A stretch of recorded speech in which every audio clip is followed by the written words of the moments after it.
Salam, hormatly müşteriler, hormatly adamlar, Tınasırtıyız hizmetlere. Yine de işimizin başında. Şugün magazinimizden tanıştırmak istedik. Magazinimizde Batavoy Teknika, yani şu magazinde öy qoşların hem mezarı takip var. Kırmaşinler, şöryalıq modeller.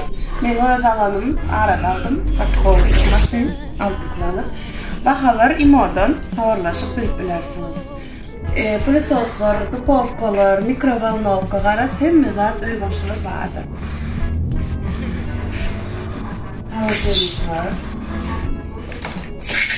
Amatlı bahalarda şöyle en bol kaliteli havalarım var.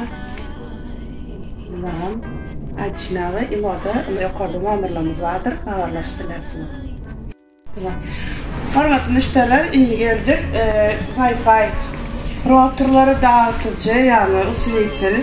Ondan sonra televizörlerin yanında her türlü modeli, her türlü son taze çıkan tunerler hemmesi vardır.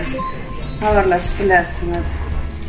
İşte da öy qoşlarını, mutfak, kuchnya zatlarından hemme zatlarımız vardır. Şu yukarıda belirlenen numaralara canladıp imolardan bilip bilersiniz, bahalarını, nemeler gerek olsa o zatları imoda arqayın genişleyen maglumat alıp bilersiniz.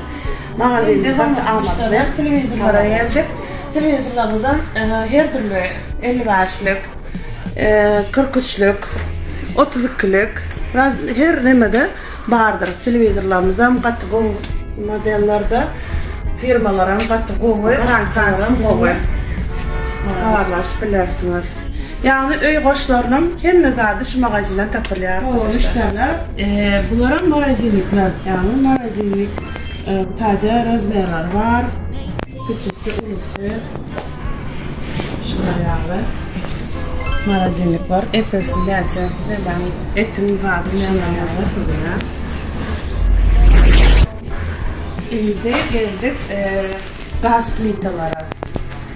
Hazırki zaman taze çıkan gaz plitalar qo'yib karıştırır. Garantiyalarımızdan qo'yib, hormatly müşteriler. 2-3 yıl, 1 yıl şolar garantiyalarımız var. Değişimli alıp bahaları yukarıda numarımıza canladık bilip bilersiniz.